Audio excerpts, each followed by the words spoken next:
everyone, it's Mathematics and this is Society Secrets. Today, once again, we have the Belly Blast mindset expert here. His name is Mike Feigin. And we are actually going to take it into the kitchen today, and he is going to debunk a lot of myths as well as show you some of the ways that he's kept over 100 pounds off for 25 years. So I'm going to go ahead and give him the floor, and welcome back, and thanks for showing up. Thank you. And just this is a picture of me. I'm going to hold it a little closer. This was me, Y2K, right? 1999, the last day of the year. And in this picture, I weighed 237 pounds. And 1 year later, I weighed 253. Sorry, no pictures. But and it's a gruesome landmark, but I remember it distinctly this day. Anyone around remembers it. 9/11, I got down to where I am now, okay? And my background is twofold. I am currently a registered nurse, though semi-retired, but I also spent over 20 years in quality management. And as we know, cars and everything is getting much better. When I was this weight, we used to listen to CDs. Then before that, VHS. When I was a kid, black and white TVs with rabbit ears. So we have all this great continuous improvement in some areas, yet we're going backwards as far as, the fact that 70% of us are overweight, 40% of us are obese. So I applied the same principles to weight loss. And first of all, we do what we call root cause. And once we have, and the root cause, pretty simple here. We're intaking more energy than we're using. Who doesn't know that on some level, right? And then you divide it up into one of the four dominances, which are the man, the method, the machine, or the material. Well, let's look at the man, meaning men and women. And I would say most people would agree we tend to eat the way camels drink water. It's very new phenomena that we have too much food around us that's delicious all the time. A lot of people talk about the diabolicalness of chemicals and all this stuff, but food is much more delicious than it was when I was a kid. The variety is unbelievable compared to how I was a kid. Oh yeah, for sure. And there's also a restaurant, and you can't go a block without some sort of food marketing. Or getting gas. I remember when I was a kid, I'm so glad you brought that up. When I was a kid, you'd go to the gas station, they'd have this wire rack of Lifesavers and different kinds of chewing gum. Then there would be a gumball machine with gum usually so old, I think it was from the Ming Dynasty. A lot of times it wouldn't even gum up when you chew it. And then there was a thing of broken nuts, and you'd see the mechanics with their greasy hands putting the dime in. That was it. Now you go to Wawa, and oh my God. It's a restaurant. You go to, and then there was a place, I forget what it was called in Texas, where they had kolaches. I mean, it's a food court. And so the eating opportunities, if you ever watched an old classic comedy called The Honeymooners starring Jackie Gleason, it showed another thing. Like they had this little apartment, and they had a refrigerator this big. Okay, I live alone. I'm losing weight. The place I just got, I have two side-by-side refrigerators, okay? So the variety's there, the quantity's there. One thing I realized, we're always hungry. We're designed that way. Maybe there were some humans that didn't have that aspect. I think if you looked around in society for their descendants, they wouldn't be there. They died off. They didn't make it through the great famine of, 1000 BC. In other words, I think a way to look at it is in our endocrine system, which evolved to survive, part of us is worried about starving to death. And that's one of the reasons we eat so much and our appetite's there. It's not like when you put your hand on a stove, whoa, like you get the right amount. It's like, maybe genetically we're worried though, well, yeah, I know you're here in this time period now, but your genes have been there since the primordial pool. You probably want to eat more. So we're going to always be hungry. Okay, so that's the man. The method, right? As we mentioned, available food everywhere. I have actually a reel on what I call intrusive food, but it's everywhere. It's delicious. I would say when I go to where I go shopping for food, about 90% of the food I would either do like if I was splurging, but I don't let it in my house. It's just it doesn't make the cut. So I'm very discerning. Yet I find a way, as we'll see in the kitchen, kind of a way to have my cake and eat it too, so to speak. So there's the man, the method, the material, right? Sort of went into that. Food, it's just delicious. It's abundant. We're triggered when we see it, when we talk about it. I'm salivating now, as a matter of fact, that. So, and then there's the method. And that's where there's wiggle room. That's where I kind of work on. And I want to continuously improve. I always say the first muscle you got to really develop is your curiosity muscle.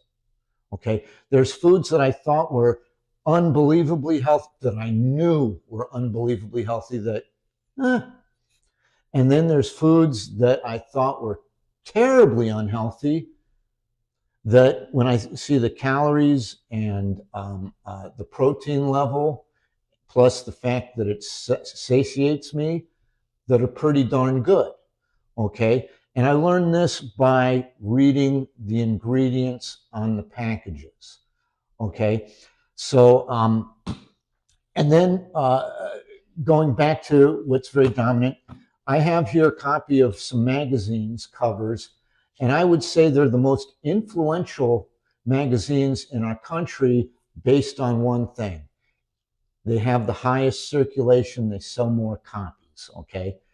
And I hope this isn't chauvinistic for me to say, but I believe mothers are the ones that buy primarily the grocery shopping, or girlfriends, or what have you.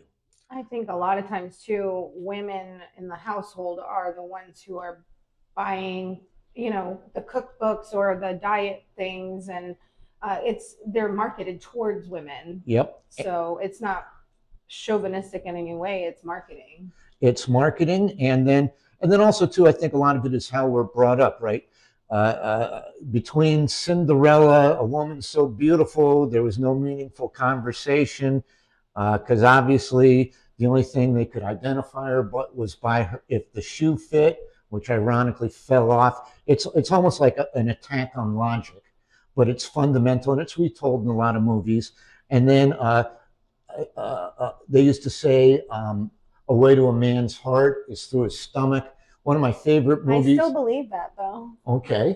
And then, yeah, and then whatchamacallit, in a great movie, Bonnie and Clyde, from the late 60s, Gene Hackman had a role where he said, "It's the face powder that attracts them, but it's the bacon powder that keeps them." So we have this thing. So we have this dynamic. Women are brought up, they want to feed us, they express love to this, they want to have their figures. So I don't know if you can see this, blow this up. Lose 5 pounds a day. And these usually come out, I've been collecting these. Let's see, what was the date of this one? It looks like November 27th, 2017. All right, so I have a number of these, okay? So they have the cookies, you lose 5 pounds of weight, side dish bliss, and it looks like some sort of macaroni and cheese casserole. I'm salivating. Block belly fat with cinnamon. Okay, there is no way. Keep talking, I'll throw that up all there. Right, and then I got another one here. And on the back is also another thing that says Slim Fast. Right. and maybe you could talk to this. I sense from talking to women and the media, they feel like no matter what they do, they can't do it. Yet, women typically buy these, and there's Women's World and another one in here. Both, I call her the who's the guy from the woman that helped the guy that's in the news now that died. The guy that all the politicians went to the island with. Epstein? Yes, Giselle Maxwell. I don't know her name, but these magazines are owned and run by a woman. I think of her as the Giselle Maxwell of overeating. Okay, she's sort of telling people what they want to hear. Oh, and then for a while, here we have Dr. Oz. He actually was brought up in front of Congress for all the different miracle stuff that he'd have, and it'd be a new one each week. So there is Dr. Oz's top weight loss shortcuts. Drop 14 pounds a week. Maybe if you're 600, 300, you can drop 14 pounds in a week. If you're 14 pounds from your ideal fantasy weight, no way. Okay? So, they're saying that, and then they got the picture of the cakes. It's literally designed to make you obsessed. Okay, I'm convinced that the best psychologists. It literally says "ooey gooey, fall fantastic," and it's a picture of some sort of like cheesecake cake. And then we got looks like a really wonderful martini and a s'more. And then I'll show that if you'd like. So, confusing marketing for sure. It's I believe, and I'm going to go into that in the kitchen. This is why you need to have, I call it a diet of mind. You've got to be really curious, and the essence of quality engineering is separating the significant few from the trivial many. Significant few, trivial many. The guy that came up with that thing, if you take quality courses, he either wrote the book, his name's Duran, he either wrote the book, co-wrote the book, or blessed off the book in the curriculum that I took, okay?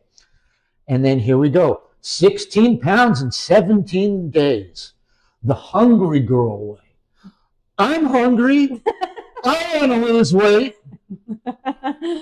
Burn 200% more fat. Age in reverse and yummy, yum, yum, yum, yum. Because they got pastries there. Again, super confusing marketing. It's telling you you're going to lose weight, and then really it's showing the gooey, sticky treats that we love, and it's misleading in the sense that you're reading the 16 pounds in 7 days, but are you losing it because you're eating this gooey, icky? I feel like it's sort of, first of all, I remember. So what I would get out of that as a woman is like, oh, I can eat these treats and still lose. That's right. but also too, one thing, I don't have it now, but I remember when I first started looking at them, it's one cover, right? I mean, if you were taking a test, but to me, like I would go, as a guy, and it's not designed for me, I'd go, wow. Pretty woman, yummy. Wow, a bundt cake lined with M&Ms, or maybe they're Reese's Pieces. It looks like Reese's to me. Prime rib, cooked perfect.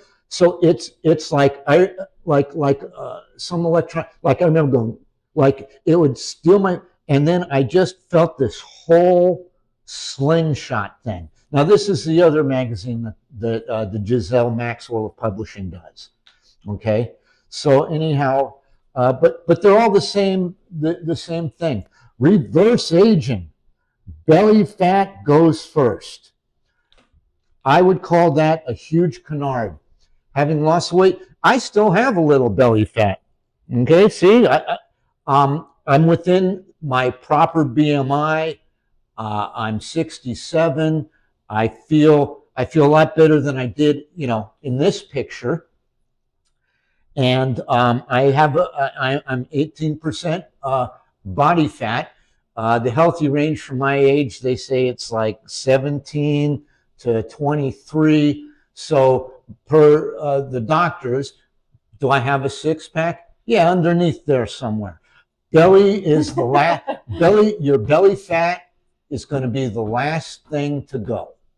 Okay, I have been, I fluctuated in these 25 years. I remember in the great isolation of COVID, I got down to 153, 15% body fat. I could see my stomach muscles. Um, my arms looked, because, I guess we're all to a degree or not well marbled. Okay, so sometimes the areas with your muscle will look thinner, but your body fat's your belly fat's gonna be the last to go. I'm sorry. I wish I were wrong. Make me wrong. Prove me wrong. Some of the things I say I don't like. This is where when you get told what you want to hear, that's what this is all about. And it's triggering tonight. This is just telling you can have it. It's great and everything, except for one problem. It doesn't work. I hope that someday, I think when our education system gets good enough, And again, on the back. I feel like when I see this, I'm a little amazed that women aren't insulted by that, because it's so blatantly not true. I know they want Misleading. it's just blatantly not true. I mean, it's like to me, and I of all people to quote, but this was before I think we've seen enough of that. Yeah.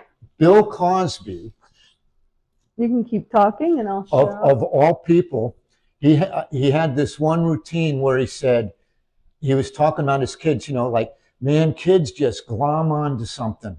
Like they're teaching them about cigarettes in school. And every time my kids see someone light up a cigarette, they're like, and keep in mind, this was like in the 60s or 70s, they'd be like, you're gonna die. You're gonna die. He goes, we're at a red light in Beverly Hills. White guy in a convertible pulls up, lights up a cigarette. My kids hang out the window. You're gonna die.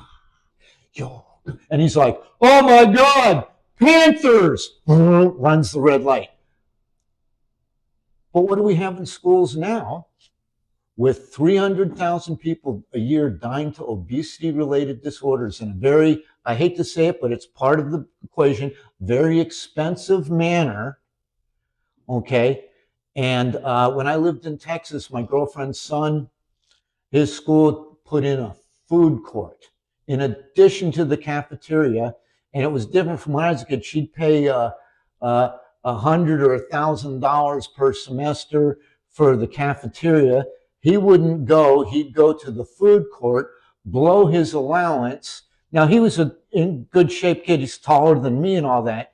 But, one thing I find interesting about what they call the clothing that nuns wear, they call them a habit. Technically, I believe we're all clad in our habits, and this is where you develop them. And then she cared very much for him, but she'd give him money to make up for the allowance he blew. So I feel like they're sitting the thing, and he's not unique. He's learning to be obese and in debt. Two of the great banes of American society. Well, I mean, I know for myself, I pick my son up from school about 80% now because he has a license. So on the days that I don't need my vehicle, he drives. But on the days that I do drive and pick him up, I often wait. And that means that I watch the kids crossing the street, and you see and this is not an exaggeration, I would say 70 to 75 of them are bigger than I am. 70 to 75%. I would say.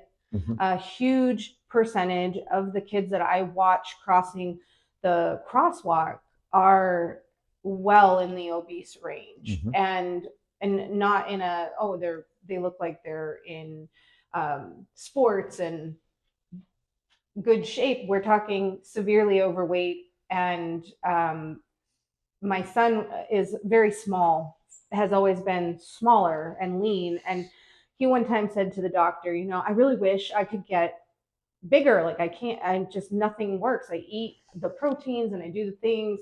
And his doctor said, being skinny, you can't, he said, it's much harder to fix the overweight problem than it is.